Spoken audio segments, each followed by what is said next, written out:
Yo, so the chapter 506 spoilers of Fairy Tail have just been released, and to say the very least, these spoilers are really awesome. I'm excited to read this chapter in its entirety once it's released, but nevertheless, without further ado, let's just go ahead and take a look at the spoilers for Fairy Tail chapter 506. So, as a recap, last chapter we witnessed the death of Makarov, a very sad death to say the very least. So this chapter actually starts off with some grieving, which is to be expected. We actually have Mavis crying, and apparently she's remembering that the fact that she named Makarov, which is really sad to say the very least. Then Loxus actually comes in to calm Mavis down, which, to be honest, in my opinion, is very out of character for Loxus. I was actually someone who believed that Loxus would come in, just guns a-blazing, and go completely destroy someone out of anger, but he seems really calm and humble in this moment. Another reason why I believe that Loxus has changed so much and deserves to be Guildmaster of Fairy Tail in the future. Nevertheless, we then get to actually see Eileen in all of her cockiness. She says that a good portion of the soldiers are gone,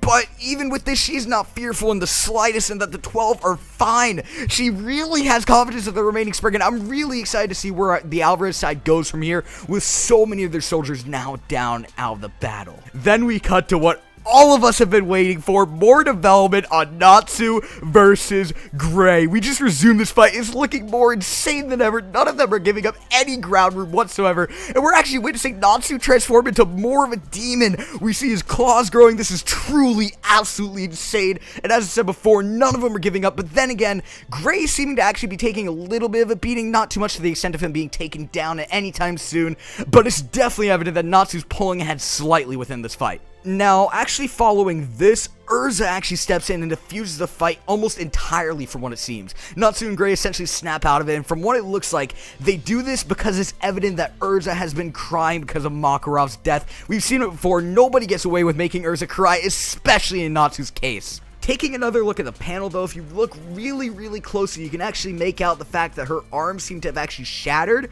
while deflecting one of the punches, more specifically Gray's punch.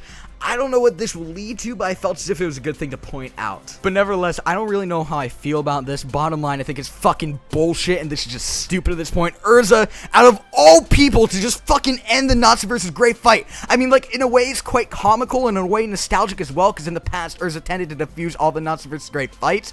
But for fuck's sakes, this is Natsu E.N.D. versus what seems to be Gray's ultimate power as a Devil Slayer. And Urza, of all people, why? What? This makes no fucking sense. But yeah, besides all of that, I don't want to go ahead and go on with that. We end these spoilers off with the name of chapter 507 being entitled Tears. I don't know how I feel about this. I like these spoilers, and just as I said before, I'm really excited for the chapter, but the way that Natsu vs. Gray was stopped was completely and utterly fucking bullshit, and I'm not for that. Nevertheless, don't forget to leave a like in this video to show your support. Subscribe if you haven't. I'll go and see you guys tomorrow for another Fairy Tail video. Peace.